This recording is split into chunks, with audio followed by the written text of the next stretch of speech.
Hi, thank you for coming in today. How are you? I'm good. How are you?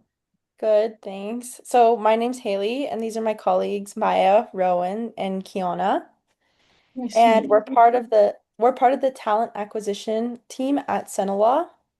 So, just to let you know how it's going to go today, our interview will take about 20 to 30 minutes, and we'll ask some questions about your experience, how you approach different work situations, and at the end, there will also be time for any questions that you may have. Sounds good. So, to get started, could you tell me a little bit about yourself? So my name is Emily. I am currently a student at Seneca as a in the accelerated law clerk program. I originally got my bachelor's of arts at Laurier University, and I studied political science. I graduated in 2023. Um, I'm currently I work in marketing. I am like a team lead I currently live in Nova Scotia. I should add that. So I'm currently a marketing team lead for a brand called Nova Scotia Loyal. So that's my full-time job. And then I also do like my law clerk studies on top of that. But yeah. Oh Thank wow, you. that's a lot to do. We know you're in the accelerated program, right? Yeah. Like we've heard from the other applicants, like it's an intense program. So you're doing a full-time job on top of it. Yeah. That's commendable. Thank you. Thank you so much. Like you're working at the same time. What got you interested in like doing law clerk since you're in marketing right now? So when I originally went to school to do my undergrad, I was in a program that was for to go to school in England to get your law degree because I've always been interested in law. Like marketing was not something that I was originally interested in.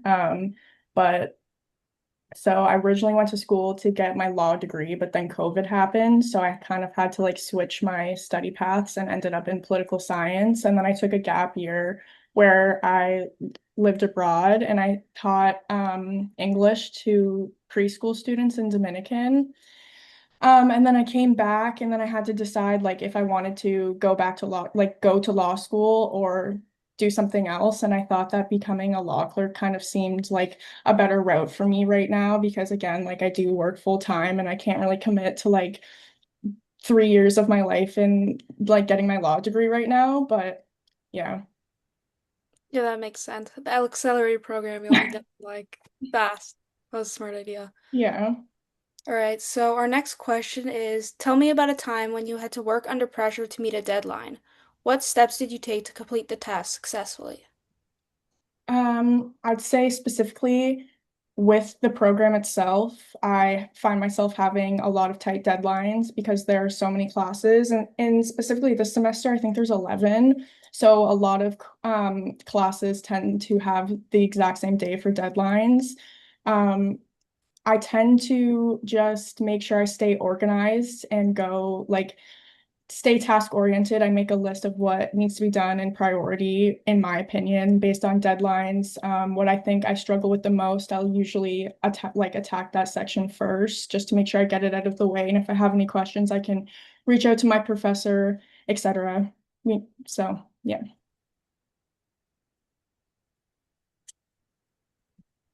Thank you so much. All right. So our next question. If you needed to communicate an important update to several stakeholders with different levels of knowledge on the topic, how would you approach it? Sorry, you cut out. Can you just repeat that one more time? I'm sorry. Oh, for sure. I'm sorry. Okay, if you needed to communicate an important update to several stakeholders with different levels of knowledge on the topic, how would you approach it? I think I would definitely send an email addressing all of the stakeholders. Because they all have different knowledge amount of knowledge on the topic, I don't think I would give a super amount of detailed information just because again, there's people who would have a basic understanding of the situation. So I think I would start by just giving a basic breakdown in my email addressing common questions or concerns or topics that I think everybody would have a general understanding of. Okay, thank you.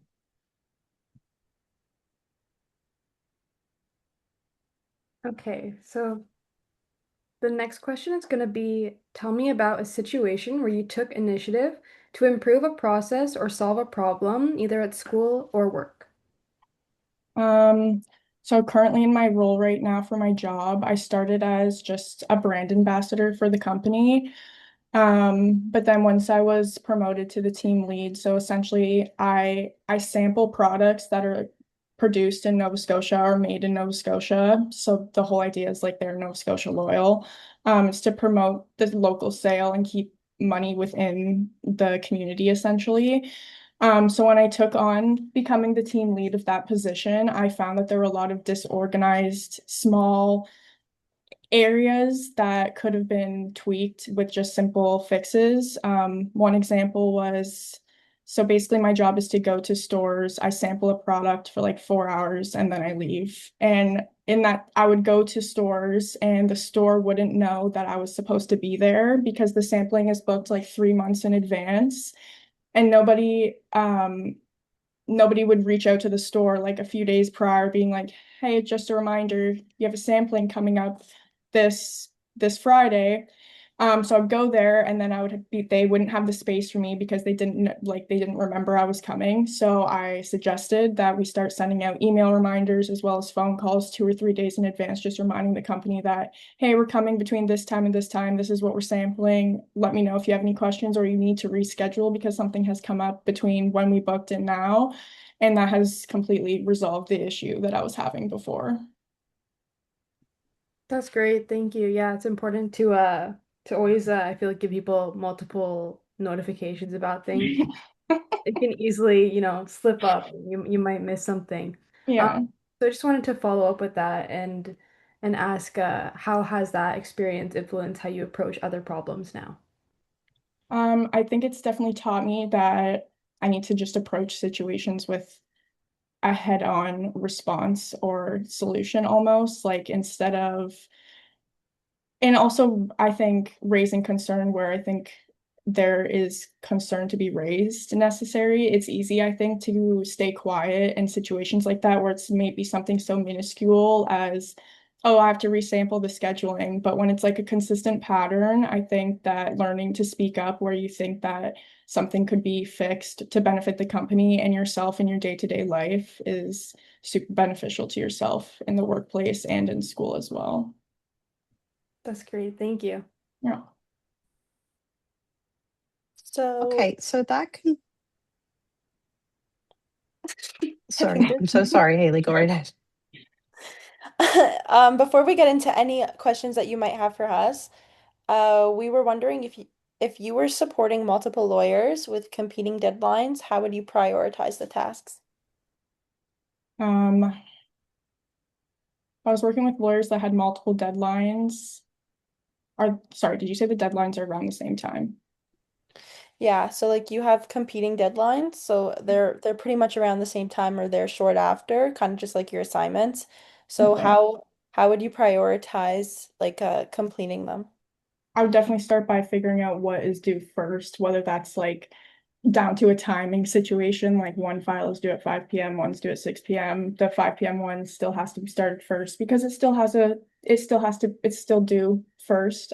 So once I have that figured out, I can start by breaking down again what I think is the most important task or maybe the most time lengthy task in that first situation or first file that I'm working on, start there and just work my way down through every case or file that I'm working on. Great, thank you. And do you have any questions for us?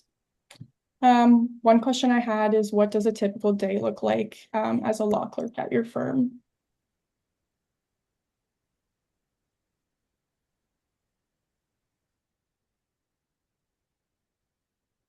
Kiana, would you mind taking this one? I think you were able to, Yeah, yeah. there was another person who Yeah, asked the question and she answered it really well. of course. So, at the firm, obviously, when you come in, you're going to be given a set of documents and tasks to review as a law clerk. And it's just about, prioritizing them. This is why we ask them the questions we do. You got to get them in order, figure out what you're going to do when, sending out emails and things like that. It's kind of a lot of the foundational work for a lot of these lawyers, you getting whatever documents they need ready. So your day's gonna kind of be mainly doing that kind of stuff. And then, of course, our company is very big on like working together and kind of team spirit, for lack of better words. So there's also going to be like team bonding events and things that happen as well throughout your role and stuff. But yeah, for the most part, it's going to be like the document intake and things like that. Okay, perfect. Thank you. That was the only question that I had. All right. Well, I just wanted to say thank you so much for taking the time to meet with us. I know that you have been going through something in your personal life recently, and so we were happy to reschedule to accommodate that. And I mean, I can say on behalf of all of us that we hope that everything is resolved in the most positive way possible. Yes, thank you so much. I hope you all have a good night. Thank you. So the next part of this is just finalizing our selection. So once we are done all of the interviews, we will be going through and deciding who is the best candidate for the next steps. So you'll be able to hear within 1 to 2 weeks. Perfect. Thank you so much. My pleasure. Have a wonderful evening. You too. Take care. Thank Bye. you.